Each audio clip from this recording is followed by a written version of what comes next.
What's going on? We back with the Boston Clinker Morris, your boy CJ Goodfella, talking about Anthony Joshua and Rob McCracken. And I did the live show Saturday after Joshua defeated Joseph Parker. And shout out to Mr. Blix, aka Golden Gloves Boxing. And we were talking about, potentially Anthony Joshua switching it up and getting with an American trainer. And they brought up on the live stream that Lennox Lewis got with an American trainer. And ended up helping him. And Vladimir Klitschko got with American trainer. Both same Emmanuel Stewart ended up helping him.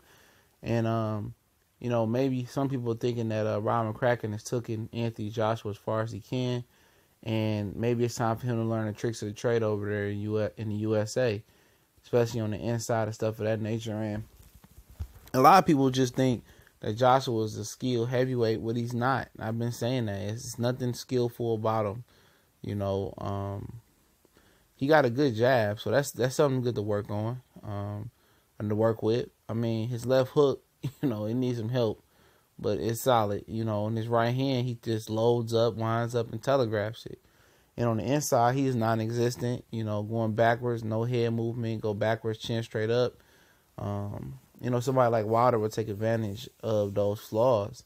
And the thing about that I mentioned about, if he comes over here and gets with an American trainer is the sparring. Sparring is different. Heavyweight is a little bit different than other weight classes, but the sparring that he would get over here, I think, may help him a little bit more deal with, some of the American style that he might see from Deontay Wilder. But, it's not a lot of American, heavyweights out here just walking around that's on top of the game right now. But you do have some solid ones, Amir Mansour, you got Jarrell Miller, you got Dominic Brazil, the list goes on and on.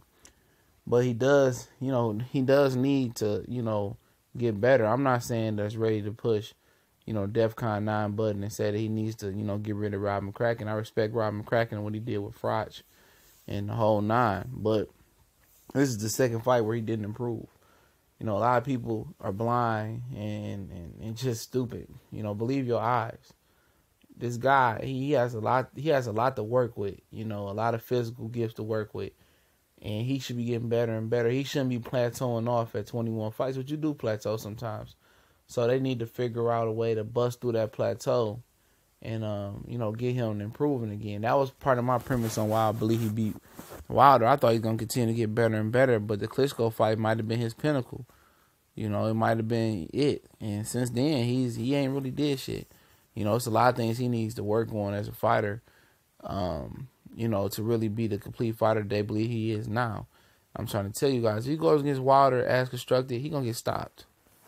Really, really badly, man. That's two different type of fighters, two different type of athletes. Wilder is long and lanky and powerful, and he got speed and athletic ability and confidence right now. I don't really sense a lot of confidence from Anthony Joshua. They're going to continue to go out there and say, well, look what he told Joseph Parker mother.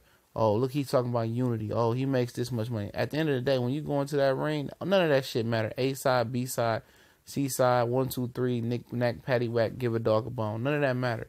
It's you versus the opponent. And when it comes down to it, Wilder's the superior boxer right now. A lot of you guys don't want to believe it, but Joshua got to, find his niche in this game, because at the end of the day, it ain't like he don't have no go-to moves other than, 1-2 or loading up on the right hand trying to come over the top. He got to figure out some things that, that can improve him. And I think Rob McCracken can get him there. I think he could. But if he wanted to switch up, we said John David Jackson would be a good trainer for him. Somebody mentioned Virgil Hunter. I wasn't a fan of the Virgil Hunter thing. Not for Anthony Joshua. But I think possibly, I think John David Jackson would be a good fit. I think it'd be a real good fit, Derek James, especially with a guy like him who need to cut the ring off and can work on, just simple things and tweak and make, simple adjustments. But like I said, he's not as good as advertised, and I think it's time for him and Rob McCracken to look at his film, break down film of him and see where they can get better, especially on the inside. Inside is where you're gonna have to get better at, cutting the ring off, trying to mix some different punches in, different jabs, different punches, different combinations, I mean, he's very redundant in the combinations that he do run off. And then when he move in his movement, his footwork, going straight back, he gonna get KO like that. So, I'm not ready to give up on Rob McCracken and Joshua. It's just that, he need to continue to get better, because if he don't, it's going to be tough. Fighting 2 times a year is hard to improve at 21 fights like that to catch that improvement wave. But I believe Joshua can do it and get better. But it's going to take some, real dedication, a real grind, and some planning from his coaching and his training team. But we going.